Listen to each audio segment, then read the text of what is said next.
හැමෝම සාදරයෙන් පිළිගන්නවා Fine9 Academy YouTube channel එකට. අද අපි ඩිස්කස් කරන්නේ සම්පත් බැංක් PLC එකේ 2024 financial performance එකට අදාළ report එක. 2024 උදේට නිකුත් වුණ financial report එක CSC website එක ඔයගොල්ලන්ට දා ගන්න පුළුවන්. ඒකට අදාළ information තමයි අපි අද ඩිස්කස් කරන්නේ. එහෙනම් මේ වීඩියෝ එකට like එකක් දාන්න. තව කට්ටියට නරඹන්න මේ link එක share කරන්න. ඒ වගේම Fine9 Academy එකට අනිවාර්යෙන් ඔබ subscribe කරලා නැත්නම් දැම්මම subscribe කරන්න. මේ වගේ videos CSC එකට අදාළ financial reports, business and financial analysis පැත්තේ දැනුමක් ලබා ගන්න ඉදිරියට එකතු වෙන්න පුළුවන්.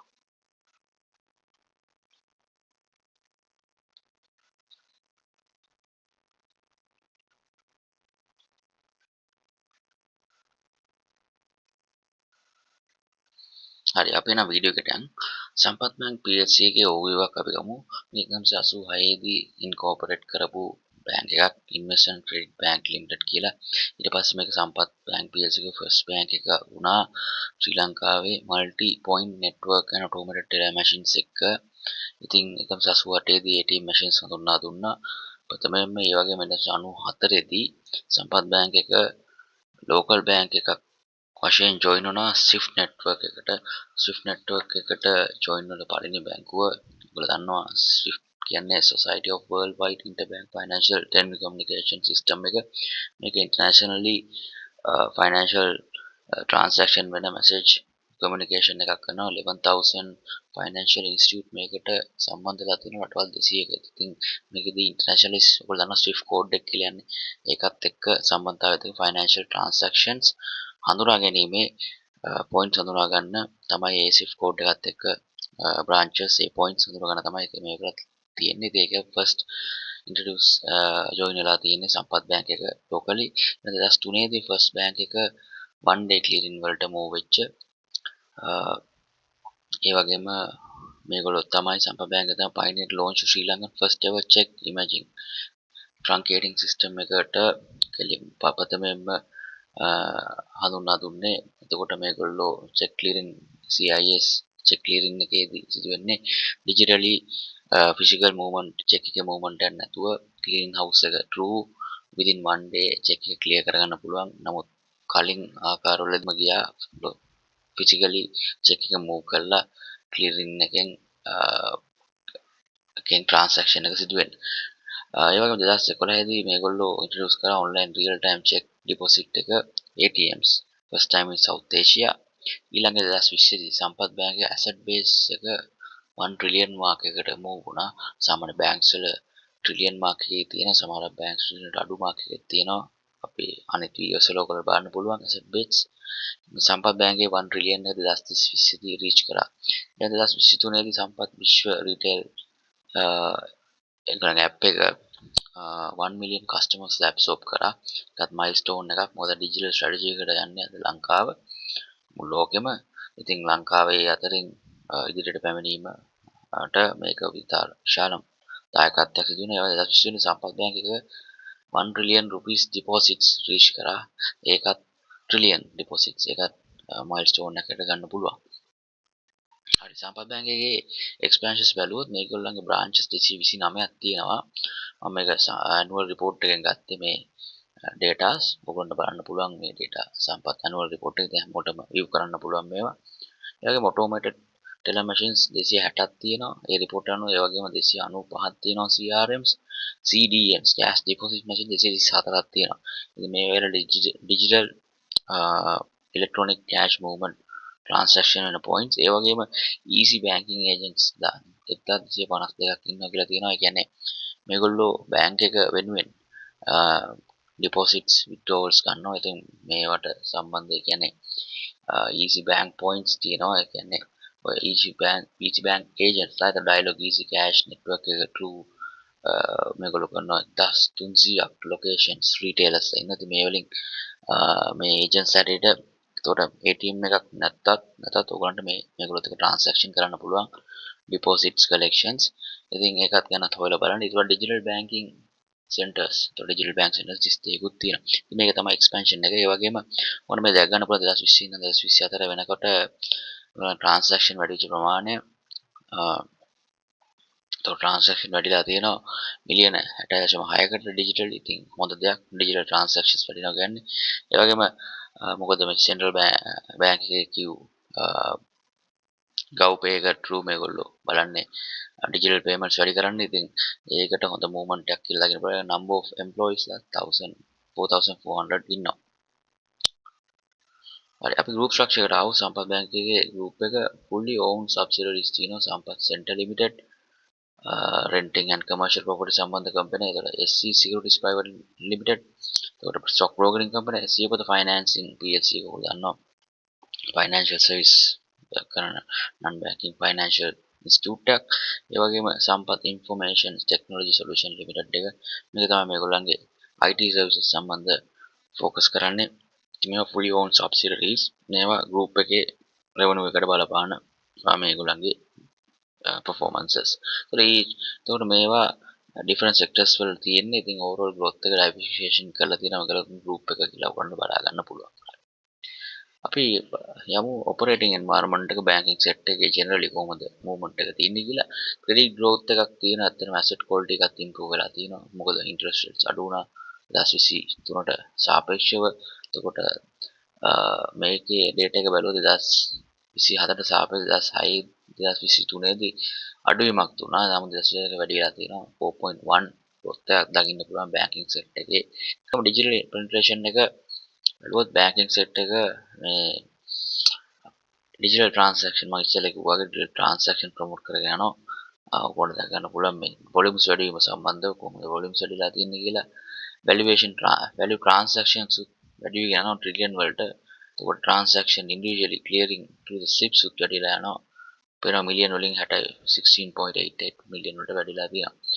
digital penetration එකත් global banking sector එකේ වැඩි වෙනවා. දිගින් දිගට performances බැලුවොත් bank sector එකේ performances වැඩිලා තියෙන මෑත කාලෙදී. මොකද net interest income එක මේගොල්ලෝ expand වැඩි වීම යනවා. ඒ වගේම interest income එක අඩු වෙනකොට NIM net interest margins අඩු වෙගෙන යනවා. නමුත් adequacy ratios අපිට දැක ගන්න පුළුවන් මේ market එකේ banking sector එකේ capital adequacy ratio එක ගන්නවා. ඒක use කරන්නේ මොනාරි resiliences වලට. ඒ කියන්නේ shocks එහෙම આવොත් issues එහෙම આવොත් කොහොමද ඒගොල්ලෝ ඒකට මුහුණ දෙන්නේ කියන එක tier 1 tier 2 capital instruments තියෙනවා. ඉතින් මේ වලින් assess කරනවා කොහොමද මේගොල්ලෝ මේ move කරන්න කියලා. සාමාන්‍යයෙන් CAR ratio එක capital adequacy ratio එකෙන් තමයි ඒක බලන්නේ. ඒක central bank එකේ දීලා තියෙනවා guidelines වලට හරියන්න move වලට වඩා වැඩියෙන් මේගොල්ලෝ ඒක පවත්වාගෙන යන්න ඕන. funding structure එක බැලුවොත් maintain well diversified funding base එකක්. sustainable proportion divided from retail deposits. sustainable පැත්තට fund කරනවා මේගොල්ලෝ banking sector එක setup දෙයක් ගන්න පුළුවන්. fund green financing ඒ වගේ දේවල් ඉවත් වෙනවා. ඒතර banking sector එක ගැන අතාර ඉතින් අපි බලමු awards යන college සම්පත් බැංකුවේ ඇවිල්ලා තියෙන Asia banking corporate එකේ Euromani award for excellence 2020ට හම්බෙලා තියෙනවා. financial report එකේ තිබ්බේ. මේට වඩා ගොඩක් තියෙනවා මේ කීපයක් දාලා තියෙන්නේ. ශ්‍රී Lanka best commercial bank esteem world financial banking award 2024 10th time කියලා තියෙනවා. 10 corporate sustainability award 2024 මේකට හම්බෙලා තියෙනවා. Ceylon Chamber of Commerce එකෙන්. ඒ වගේම rank among the strongest private sector bank එක with highest common equity tier 1 ratio lending assets and deposit growth among peers. ඉතින් අනිත් බැංකුත් එක්ක හොඳම equity tier 1 ratio එකක් maintain කරපු බැංක් එකකට සලකලා තියෙනවා. අපි බලමු දැන් financial performance වලට එමු numbers වලට. කොහොමද මේ numbers වලින් මේගොල්ලෝ කරලා තියෙන්නේ කියලා. gross income එක අපිට දැක ගන්න පුළුවන් 226 billion තිබ්බ එක 195 billion ට අඩු වෙලා තියෙනවා. 17ක gross income එක. ඉතින් මේක 10% අඩු වෙලා තියෙනවා. නමුත් මේකේ net interest income එක වැඩි වෙලා තියෙනවා 80 billion වලට 72 million වල. overall තමයි 195 අඩු වෙලා තියෙන්නේ. එතකොට net fee and commission income එක පොඩි අඩුවීමක් තියෙනවා 2024 දී. net and fee commission income එකට අදාළ වෙනවා ඔය loans, credit and debit cards වල එන fees, එතකොට ඔය trade remittance වලින් එන fees, ඒ වගේ fees, deposit related fees. ඉතින් ඒ උදාහරණ gross income එක සාමාන්‍යයෙන් net interest income එක net fee and commission income එක ඒ වගේම other income and gains එක්ක valuation gains එක්ක income එක හැදෙනවා. ඉතින් ඒ අතර මේ components එක ගන්න තමයි අපි discuss කරේ. ප්‍රධාන වශයෙන් බැංකුවට අදාළව direct income sources දෙක. එතකොට profit බලමු මේ number එක profit before tax එක එතකොට 49 billion වලට වැඩිලා තියෙන. එතකොට 58% growth එකක් මම දැක ගන්න පුළුවන්. group profit after tax එක 17 billion ඉඳන් 28.7 billion වලට 60ක වැඩිවීමක් අපිට දක්නට ලැබෙනවා. එතකොට බැංක් එකේ individually profit after tax එක බලුවොත් 17.1 billion වල ඉඳන් 27.3 billion වලට වැඩිලා තියෙනවා. ඉතින් ඒක හොඳම growth එකක් 59% growth එකක් 60% growth එකක්. ඉතින් මේක සම්පත් බැංකුවේට හොඳ දෙයක්. ඒ වගේම earning per share ඉතින් අර profit after tax එක වැඩිනකොට earning per share උත් වැඩි වෙනවා. ඉතින් ඒ හා සම්බන්ධව 14.62 cent per share තිබ්බ earning එක 23.3 per share වලින් වැඩිලා තියෙනවා. 60% වලින් වැඩිවීමක් ඕකට දැක්ක. පැහැදිලිවම දැක් ගන්න පුළුවන්. ඒ වගේම return on assets ගත්තොත් 1.2 තිබ්බ එක 1.7% වලට increase වෙලා තියෙනවා. සාමාන්‍යයෙන් return on assets මේක සාමාන්‍ය banks වල සාමාන්‍යයෙන් හරි financial institute සාමාන්‍යයෙන් 2-3 range එක තියාගන්න පුළුවන්. ඉතින් assets මේගොල්ලෝ how efficiently deploy කරනවද කියලා බලන්න පුළුවන් return asset earnings වලට 36% increase එකක්. return on equity කියන්නේ එතකොට 12.7% වල ඉඳන් 17.7 වලට වැඩිලා තියෙනවා. සාමාන්‍ය return on equity ඕනම company එකකට සාමාන්‍යයෙන් 15 to 20% වලට තියාගත්තොත් හොඳයි. ඉතින් මේකේ range එකට තියාගෙන ඉන්නවා. ඉතින් 40% increase එකක්. ඉතින් මේක මම කියන්නේ number එක return on equity වැඩි වෙන්න පුළුවන්. 30-40% වලට මම on average සාමාන්‍යයෙන් 20 ඒ range 20% range එක තියාගන්නවා නම් හොඳයි. ඊට පස්සේ net interest margin එක අපි ඉස්සෙල්ලා කතා කරා income එක සම්බන්ධව 5.2% වල ඉඳන් 4.9% වලට අඩුලා තියෙනවා. අතන interest rates අඩු වෙනකොට මේ net interest margin එකත් අඩු වෙනවා. අත වශයෙන්ම දැන් මේ මම කියන්නේ කලින් 6% 5% තිබ්බ margins දැන් මම දැන් 4.9 4.4% range එකට එන බව පේනවා අපිට. එන cost to income ratio එක ගත්තොත් 35% 35.7% එකක් තියෙනවා. 2023 දී 2024 දී 45% වලට වැඩි වෙලා තියෙනවා. අතන හොඳ දෙයක් නෙමෙයි. ඒ cost එක කියන්නේ එක unit of income එක generate කරන්න මේගොල්ලන් cost එක කොච්චරක් යනවද කියලා. ඉතින් 45% වැඩිවීමක් කියන්නේ ඉතින් cost එක high වෙලා තියෙන බව පේනවා. එතන බලන්න ඒවත් එක්ක මේ cost එක වැඩි වෙලා තියෙනවා. ඒක digital පැත්තට මේගොල්ලෝ ගොඩාක් invest කරලා තියෙනවා. ඒවත් එක්ක cost එක වැඩිලා තියෙනවා. ඉතින් මේක long term බැලුවොත් ඉතින් අඩු කරගන්න පුළුවන් වෙයි. මොකද ඒ investment එකක් කරද්දී හරි cost එකක් දාන්න වෙනවා training වලට ඒවට සම්බන්ධව. ඉතින් cost වල තියෙනවා සාමාන්‍ය මේක 31 to 32% තමයි industry එකේ cost to income ratio එක ඊට වඩා බොහෝ high ගතියක් තියෙනවා. ඉතින් ඒ අවුරුදු විතරක් සැලකුවොත් මොකද ඒ අවුරුද්දේදී මේගොල්ලෝ කරපු spending වලට අදාළව. හරි. අපි ඊළඟට එමු total assets පැත්තේ indicators වලට බලමු මේගොල්ලන්ගේ assets වැඩිවීම සම්බන්ධව 1.7 trillion වලට වැඩිලා තියෙනවා මේ total assets 2020 1.5 trillion තිබිලා තියෙන 2024 දී 1.7 trillion වලට වැඩිලා තියෙන 15% assets growth එකක් දක්නට ලැබෙනවා. loans and advances උත් 756 billion වල ඉඳන් 860 billion වලට වැඩිලා තියෙනවා loan and advances loan දී ප්‍රමාණය. ඒ වගේම deposits උත් මේගොල්ලෝ ගත්තේ එතකොට 1.2 trillion ඉඳන් 1.45 trillion වලට වැඩිලා තියෙනවා 16%. total liabilities overall වැඩිලා තියෙනවා 1.6 trillion වලට 1.3 trillion වල ඉඳන්. ඉතින් මේ liabilities මේගොල්ලෝ ගන්න deposits වලින් එතකොට මේගොල්ලෝ ගන්න external funds වලින් මේ liabilities වැඩි වෙන්න පුළුවන්. ඉතින් ඒක වැඩිවීමක් දක්නට ලැබෙනවා පැහැදිලිවම. ඒ වගේම CASA ratio එක මේ CASA ratio එක ඇවිල්ලා සාමාන්‍ය 2023 දී 33% තිබ්බ එක 34% වලට වැඩිලා තියෙනවා. ඉතින් මේක වැඩිවීම හොඳයි. දායකද කියලා බලුවොත් මේක වැඩිවීම හොඳයි. CASA ratio කියලා කියන්නේ current accounts saving accounts over total deposits. එතකොට මේගොල්ලෝ බලන්නේ එතකොට ඔයගොල්ලෝ දන්නවා සාමාන්‍යයෙන් current accounts වලයි saving accounts වල interest rate අඩුයි. එතකොට මේ ratio වැඩි කරගන්නවා කියන්නේ මේගොල්ලෝ අඩු interest rate එකක් තමයි අනිත් customers දෙන්න පුළුවන්. ඒ funds use කරලා මේගොල්ලන්ට loans and advances දෙන්න පුළුවන්. එතකොට මේක ඔයගොල්ලෝ පැහැදිලිවම ඕන තියෙනවා. මේක මේ ratio එක වැඩි වෙනකොට funding වල cost එක අඩු වෙනවා. ඒකයි මේ CASA ratio එක හැම වෙලේම වැඩි වීම හොඳයි කියලා කිව්වේ. සාමාන්‍යයෙන් CASA ratio එක market එක 35 45% අතර තියාගත්තොත් හොඳයි. සමහර companies මේවා වැඩි කරගන්න බලනවා. ඉතින් මේක ඉස්සරහට වැඩි වෙන්නේ නැහැ බව අපිට දක්වනවා. ඒක හොඳයි. මේගොල්ලන්ගේ profit after tax එකට.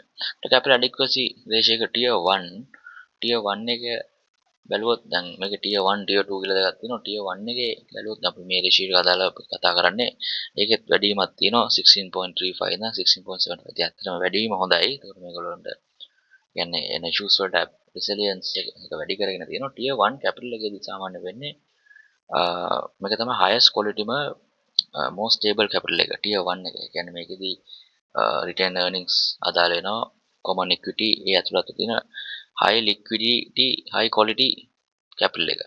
so tier 2 කියලා එකක් තියෙනවා. ඒක low මේ tier 1 එක liquidity එක අඩුයි and quality එකත් අඩුයි. මොකද මේකේ subordinated convertible debts එතකොට undisclosed reserves තමයි මේකේ තියෙන්නේ. ඒක ඇවිල්ලා supplementary capital එක tier 2 එක. ඉතින් මම ඔයගොල්ලෝ පොඩි ඇඩිෂනල් දෙයක් කිව්වේ tier 1 එකයි tier 2 එකයි. ඉතින් මේ tier 1 එකයි tier 2 එකයි අතර ratio එක තමයි මේගොල්ලෝ මේ capital adequacy ratio එක analyze කරන්නේ. ඉතින් capital adequacy ratio එක සාමාන්‍ය tier 1 tier 2 එකේ average එක over risk weighted assets වලින් අරගෙන ගන්න ratio number එකක්. ඉතින් මේක financial report එකේ තියෙන මේ report එකේ number එකෙන් ඔයගොල්ලෝ idea එකක් ගන්න පුළුවන්. මේක වැඩිලා තියෙනවා නම් හොඳයි. සාමාන්‍යයෙන්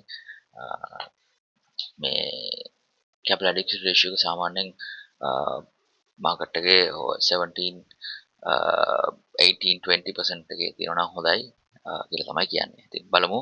ඒක වැඩි වෙන තරමට හොඳයි අත් වශයෙන්ම. ඊට පස්සේ total capital adequacy ratio එකත් වැඩිලා තියෙන අඩුවීමක් තියෙනවා. මම ඒක ලොකු අඩුවීමක් නෙමෙයි. නමුත් මේගොල්ලෝ ඉස්සරහට ඒක වැඩි කරගෙන යයි කියලා අපිට විශ්වාස කරන්න පුළුවන්. impaired loan ratio එක කියන්නේ stage 3 5.87 ඉඳන් 4.69 වලට අඩුලා තියෙනවා. ඉතින් මේක හොඳ දෙයක්. අඩු වෙනවා කියන්නේ non performing loans ප්‍රමාණය අඩු වෙනවා කියන්නේ. ඒතර මාකට් එකේම තියෙන impaired losses උත් මේගොල්ලෝ අඩු වෙනකොට මේ ratio එක වැඩි වෙන්න පුළුවන්. ඒ කියන්නේ දෙන loan එකේ quality එක වැඩි වෙනවා. ඒතර මේගොල්ලන්ට impaired loan වශයෙන් කියන්නේ impaired losses වශයෙන් අයින් කරන්න ඕන ප්‍රමාණය අඩු වෙනවා. මාකට් එකේම අඩුලා තියෙනවා banking set එකේ මේ number එක. ඉතින් සම්පත් බැංකුවේ තේරෙලා තියෙනවා මොකද financial economically grow වෙනකොට රටත් financial stability එකත් මිනිසුන්ගේ high වෙනකොට loans වල තියෙන quality එකත් වැඩි වෙනවා. මේක බලමු.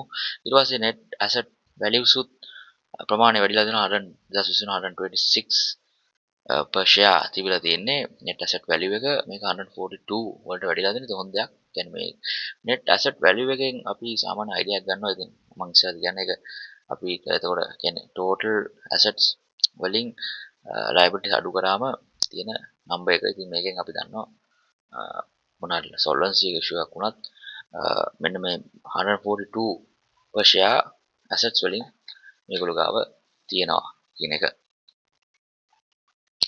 cash flow statement එකට ආවොත් මේ cash flow statement එකෙන් අපි බලන්නේ cash flow එක මොන පැත්තටද ගිහිල්ලා තියෙන්නේ කියලා.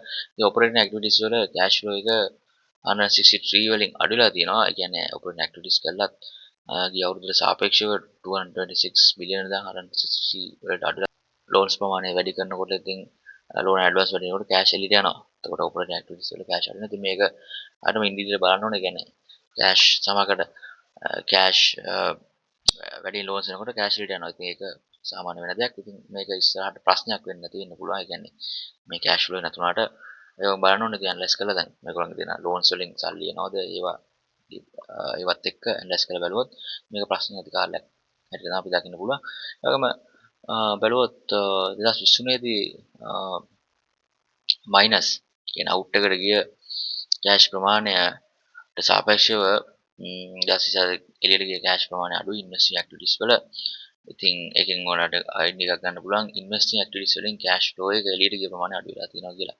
දැන් ෆයිනෑන්සිං ඇක්ටිවිටීස් වලින් කෑෂ් එළියට ගිහලා 2020 දී 3.9 බිලියන් ඒක වැඩිලා තියෙනවා 5.7 බිලියන් වලට ෆයිනෑන්සිං ඇක්ටිවිටීස් වලින්. ඒකට මේගොල්ලෝ සමහරක් වෙලාට තිබ ලෝන්ස් ප්‍රොසීඩ් කරාද ඒව චෙක් කරලා බලන්න ඕනේ. ඒ කියන්නේ ෆයිනෑන්ස් කරපු ඇක්ටිවිටීස් වල කෑෂ් මොන පැත්තටද ගියේ කියලා. මේක ලෝන්ස් ගත්තොත් ෆයිනෑන්ස් කරන්න ඉන්ෆ්ලෝ එක වැඩි වෙනවා කෑෂ් වල. ලෝන්ස් සෙටල් කරොත් ඉන්ෆ්ලෝ එක අඩු වෙනවා. ඒක තමයි අයිඩියා එක. ඉතින් මේකෙන් ඔයාලට අයිඩියා එකක් ගන්න පුළුවන් කෑෂ් මොන පැත්තටද ගියේ කියලා. ඉතින් ඕවරෝල් කෑෂ් එක 36 බිලියන් එළියට ගිහිල්ලා තියෙනවා comparatively 29.5 බිලියන් වලට සාපේක්ෂව 2020. ඉතින් කෑෂ් වැඩියෙන් එළියට යෑමක් සිදු වෙලා තියෙනවා. ඉතින් කෑෂ් ගියේ මොන පැත්තටද කියලා ඔයගොල්ලෝ අයිඩෙන්ටිෆයි කරගන්න පුළුවන්. මොකද ලෝන්ස් දෙන්නකොට කෑෂ් යනවා. ඒ වගේ තත්ත්වයක් තියෙනවා. හරි අපි දැන් ෆයිනෑන්ෂල් හයිලයිට්ස් බලමු මේ අවුරුදු 10කදී කොහොමද වෙනස් වෙලා තියෙන්නේ කියලා. ඒතර ග්‍රොස් ඉන්කම් එක ඔයගොල්ලන්ට පේනවා 2015 දී 47 බිලියන් තිබ්බ එක 95 බිලියන්ට වැඩිලා තියෙනවා. අපි දැක්කා ග්‍රොස් ඉන්කම් එකේ වැඩිවීම. ඉතින් අතන 2026 ට සාපේක්ෂව අඩුවීමක් තිබ්බට ඕවරෝල් අවුරුදු 10ක් ගත්තොත් අවුරුදු 10ක් තුළදී ඔයගොල්ලන්ට පේනවා පැහැදිලිවම 4 times වැඩිලා තියෙනවා. 4 times. ඉතින් තම හොඳ දෙයක්. profit before tax එකත් 9.1 බිලියන් තිබ්බ එක 46.7 බිලියන් වලට වැඩි වෙලා තියෙනවා. profit before tax එක profit after tax එක බලමු අපි 6.1 බිලියන් ඉඳන් 27.3 බිලියන් වලට වැඩිලා තියෙනවා. ඉතින් almost 4 times. revenue එක 4 times වැඩිනකොට profit එක මේකට 4 times ඒ අවුරුදු 14 දී වැඩිලා තියෙනවා 4 times වලට වැඩි. මේක අතවශයෙන්ම 4.5 times වගේ තියෙනවා මට හිතෙන විදිහට. ඉතින් තම හොඳ දෙයක් ඒකත්. ඒතර change in profit එක බලමු මේ අවුරුද්දෙන් අවුරුද්දකට දක් ගන්න පුළුවන් 2018 19 අඩුවීමක් වෙලා තියෙනවා. ඉතින් මයිනස් පැත්තට ගිහිල්ලා ඔන්න 2020 දී කොවිඩ් එකත් එක්ක අඩු වෙලා ගිහිල්ලා ඔන්න දැන් 21 ක්‍රයිසිස් පීරියඩ් එක ආයමත් වෙලා තියෙනවා. ඔයගොල්ලෝ මේ අවුරුදු 10ක බැලුවොත් මේ 2020 19 20 දී මේ මෙතන මම හිතන්නේ ඔයගොල්ලෝ දන්නවා 2018 19 රේන්ජ් එකේදී ෆයිනෑන්ෂලි අපි ලෝන්ස් එළියට ගෙවුවා රටේ. ඉතින් ඒ වගේ 2020 දී ඒව ක්‍රයිසිස් එක කන්ටිනියු වුණා. කොවිඩ් එකත් එක්ක ඊට පස්සේ 2021 ඉකොනොමික් ක්‍රයිසිස් එක ආවා. දැන් 5%. ඉතින් මේ වලින් ඔයගොල්ලෝ දාගන්න පුළුවන් මේ ක්‍රයිසිස් පීරියඩ් වල බැංකුව මුහුණ දෙන්නේ කොහොමද කියන එකත්.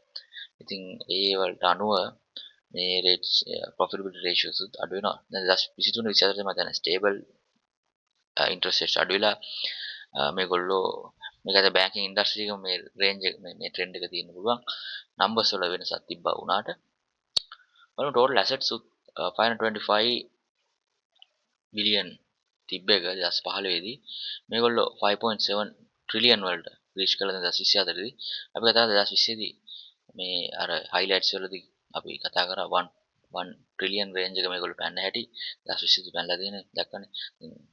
මෙතනදී පැහැදිලිව ගන්න පුළුවන්. so deposits from customers බැලුවොත් 409 බිලියන් තියෙන එක 1.4 ට්‍රිලියන් වලට වැඩිලා තියෙනවා.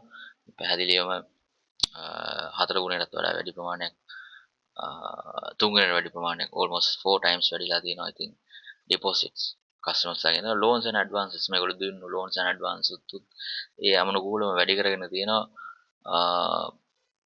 almost 3 times වගේ 377 මිලියන් බිලියන් තිබ්බ එක 860 බිලියන් වලට වැඩි වෙලා තියෙනවා. ඉතින් deposits එන ප්‍රමාණය මේගොල්ලෝ loans and advances වලින් දීපු වලට ඒ රේන්ජ් එකේම දීලා තියෙනවා. මේවා මේ ඩිපොසිට්ස් මේගොල්ලෝ වෙන ඉන්වෙස්ට්මන්ට්ස් වලට යූස් කරනවා. ඒ වගේම රිටර්න් ඔන් ඉක්විටි බැලුවොත් අපි කතා කරා ඉස්සෙල්ලා මේ 20 25 රේන්ජ් එකේ තියාගන්නේ කොහොමද කියන එක. ඉතින් මේ පේනවා 2015 දී 18% තිබිලා තියෙන එක 2017 දී 23% එකට වැඩිලා තියෙනවා. ඊට පස්සේ පොඩ අඩු වෙලා ගිහලා තියෙනවා. ක්‍රයිසිස් පීරියඩ් එකේ අඩු වෙලා දැන් ආයමත් අපිට පේනවා ට්‍රෙන්ඩ් එක වැඩි වෙන ගතියක්. මේක ඔයගොල්ලෝ ප්‍රස්තාරයක දාලා බැලුවොත් ඔය පැහැදිලි වෙනවා මේ ක්‍රයිසිස් පීරියඩ් වල අඩු වෙලා ඊට පස්සේ වැඩි වෙගෙන යන බවක්. ඉතින් බලමු මේක ඉතිරට මම දන්නේ මේගොල්ලෝ ආයම මේ කලින් හිටියට 23% රේන්ජ් එකට වෙන්න පුළුවන් වේද කියලා. මොකද මේගොල්ලෝ ඩිජිටලි ගොඩක් ඉන්වෙස්ට්මන්ට්ස් කරලා තියෙනවා. ඩිජිටල් පැත්තෙන් ඉන්වෙස්ට්මන්ට් වලින් රිටර්න්ස් ගන්න පුළුවන්. තව අවුරුදු දෙක තුනක බලමු. ඒ වගේම earnings per share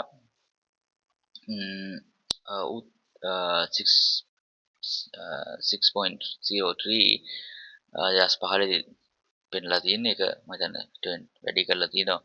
ඉනිෂියලි ඒක න වැඩිවීමක් අපිට දකින්න ලැබෙන පැය 2020 20 අඩුවීමක් තියෙනවා කොවිඩ් ක්‍රයිසිස් එකත් එක්ක. නමුත් ඉදිරියේ ඊට පස්සේ 10.62 2021 දී 2022 11.2 2023 14.62 2024 දී 23.3 වලට earning per share එක තියෙනවා. earning per share එක වැඩිවීමක් තියෙනවා. ඉතින් ඒක හොඳ දෙයක්. dividend per share එකත් මේගොල්ලෝ තමයි බැංක් අතරින් ඇත්තම CSE ගේ වැඩිම dividend ප්‍රමාණයක් දෙන බැංක් එක ඕ entity එක. ඉතින් dividend වලට ඔයගොල්ලෝ invest කරනවා නම් හොඳ කම්පැනියක්. ඉතින් dividend per share එකත් සාමාන්‍යයෙන් ගත්තොත් හොඳ range එකක තියෙන සාමාන්‍ය ඇත්තටම හොඳ range එකක තියෙනවා 9.35 per share දීලා තිනවා 2024 දී.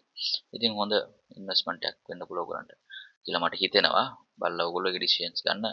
මේක ඔයගොල්ලෝ financial report analysis එක තමයි දෙන්නේ. ඉතින් return on assets ගත්තොත් 1.28 මේකත් අපි ඉස්සෙල්ලා කතා කරා මේ කොහොමද මේ 1 මේක 2 3 range එකේ තියෙන සාමාන්‍යයෙන් ඒ percentage එක return on assets එක ඉතින් 1.3 එක 1.5 1.67 1.41 මේ වැඩිලා 2023 1.22 වලට ඇවිල්ලා දෙන 1.66 මේක උඩ පහත යන්න පුළුවන් මේක assets ප්‍රමාණය වැඩි වෙන අඩු වෙනකොටත් ඒක return on equity ඒ කියන්නේ return එකත් අඩු වැඩි වෙනකොටත් ඉතින් මේක පුළුවන් තරම් අපි අඩු assets ප්‍රමාණයකින් වැඩි return එකක් ගන්න ඕන තමයි අපි බලාපොරොත්තු. එතකොට මේ number එක asset ප්‍රමාණය අඩු කරලා return එක වැඩි කර ගන්න ඕන තමයි. එතකොට මේ ratio එක වැඩි වෙන්නේ. ඉතින් ඔයගොල්ලෝ understand වෙනවා ratio එකේදී කොතනද මේක manage කර ගන්න ඕන කියලා.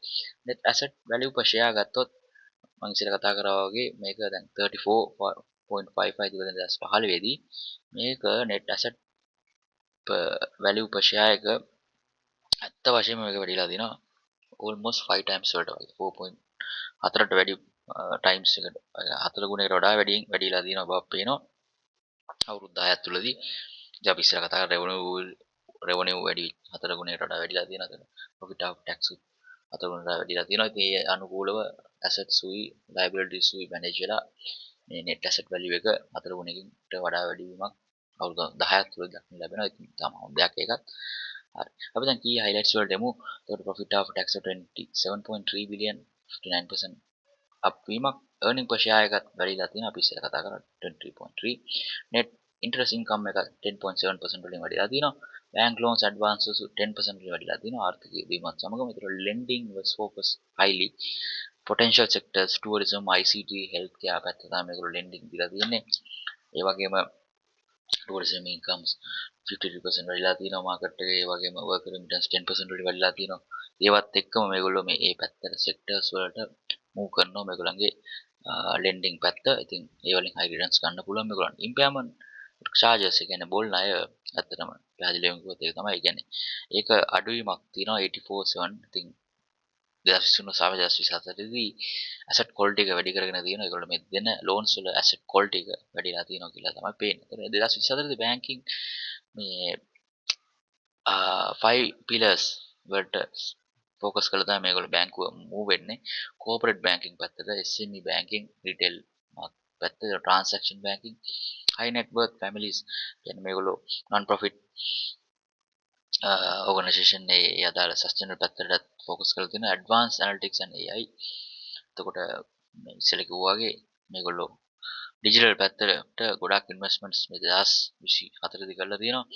ඉතින් මේවල returns ඉදිරියේදී highest digital investment in banking history. ඉතින් මේගොල්ලෝ බැංකුවේ වැඩිම investment එකක් කරන 2.03 billion 2024 දී invest කරලා තියෙනවා. ඉතින් මේවල ඉස්සෙල්ලා කිව්වා වගේම digital පැත්තට move වෙන බවක් පේනවා ලෝකෙම. ඉතින් මේගොල්ලෝ investment කරලා ඉතින් මේ digital වලින් එන revenues high වෙනවා. ඉතින් එතකොට මේගොල්ලෝ profit after tax උත් විශාල වශයෙන් exponentially වැඩි කරගන්න පුළුවන් වෙයි digital පැත්තට move වුණොත් ඉක්මනට. employee development එකත් මේගොල්ලෝ focus කරනවා training යදා training දෙනවා digital transformation මේ පේන digital පැත්තට මේගොල්ලෝ move වෙන හැටි නේද? කියන්නේ ඒගොල්ලන්ගේ employees අතට ඒ knowledge එක දෙනවා.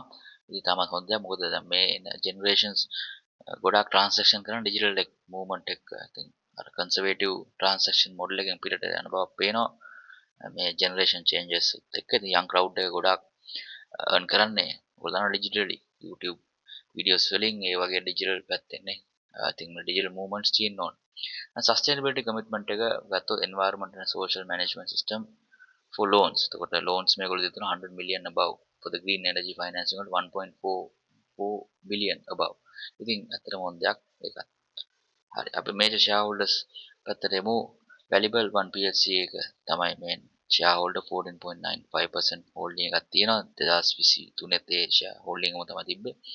මේක ඇත්තටම අයිති ඔයගොල්ලෝ දන්නවා valuable one plc එකකින් ධම්මික පෙරේරාට. ඒ වගේම Phantom Investment Private Limited 10% holding එකක් තියෙනවා. මේක අචිර රෙනෝසිල්ලා මහත්මයාට. ඔව් එතකොට මේ ප්‍රධාන විශේෂය තමයි අපි ඩිස්කස් කරේ. ඉතින් මේකත් මේ annual report එකේ තියෙන්නේ. ප්‍රධාන විශේෂණ අතර 67.45 share holding එකක් තියෙනවා මේ සම්පත් බැංකුවකට. ඉතින් ඒකත් ඔයගොල්ලෝ අයිඩියා ගන්න. ඒ share holding එක වැඩිලා තියෙන ගියවලට සාපේක්ෂව. ඉතින් public එකට අනිත් retail කට්ටියට සාපේක්ෂව 20 දෙනා අතර 67ක් වගේ තියෙනවා. කලින් 66ක් වගේ තිබ්බ එක. බලමු. හරි අපි බලමු මේ වීඩියෝ එක ඇත්තටම කරන අවස්ථාවේ 146.75 තමයි තිබ්බේ මාකට් ප්‍රයිස් එක. ඉතින් මේක ඇත්තටම අපි දැක්කා 155ටත් ගියා නොවැම්බර් පළවෙනි දෙවෙනි සතියේදී. ඊට පස්සේ දැන් අඩුවීමක් සිදු වුණා එකපාරටම මේ මාකට් එකේ. දැන් ඒක 146.75. ඉතින් මේක උඩ පල්ලෙහා යනවා 140 ගිය මාස දෙක තුන 140 වල ඒ රේන්ජ් එක තිබ්බා. ඉතින් දැන් 155 වලට ගියා නොවැම්බර් 2nd week එකේදී. දැන් 146 වලට ඇවිල්ලා තිනවා. ඉතින් බලන්න මේක කොච්චර වර්ද කියලා බලමු අපි. ඒක market value ratios වලින් earning මම මේකට recent interim report එකේ numbers ගත්තා. මොකද ඒකෙන් තමයි idea ගන්න පුළුවන් දැන් තියෙන price එක වර්ද නැද්ද කියලා බලන්න. ඊළඟ final report එක ඩිසෙම්බර් පෙබරවාරි මාසේ එනකම්. third interim report එකත් එක්ක සැප්තැම්බර් 2025 ඇනලිස්ට් එකත් එක්ක අපි යන්නේ. earning per share annualize කරලා ගත්තොත් 27.95. ඉතින් කලින් 24 වගේ තිබ්බ එක growth වෙලා තියෙන ගතියක් පේනවා. බලමු අපි මේක confirm කරලා මෙන්න reports වලින්. net asset per share එකත් third interim report එකේ තිබ්බ 157.2 තමයි තිබ්බේ. එතකොට වැඩිලා තියෙනවා කලින් 140 range එක තිබ්බේවා. ඉතින් P ratio එක 5.26 මේ earning EPS එකට සාපේක්ෂව price එකත් එක්ක දැන් තියෙන price එකත් 5.26. ඒතර price to book value එක දැන් තියෙන price එකත් එක්ක මේක දැන් almost 1 ඇවිල්ලා තියෙනවා 0.95. ඒතර industry P ratio එක අපි analyze කරොත් banking sector එකේ 5.6 තියෙන්නේ.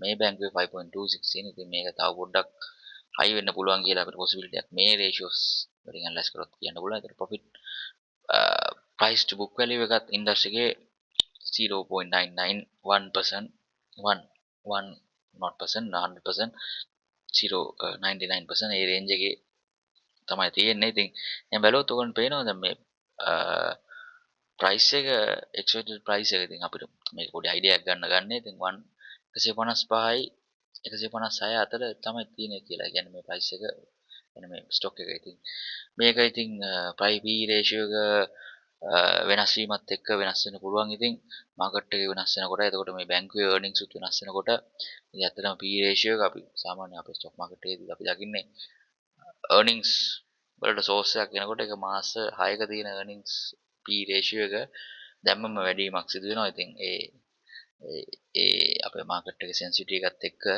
ඉතින් බලමු මේ range එකේ තමයි තියෙන්න පුළුවන් කියලා අපිට හිතෙන්නේ 155 156 කියලා. ඉතින් මම මේක ඔයගලන්ට දැනුම සඳහා විතරයි කියන්නේ. මේ මගේ idea එකක්.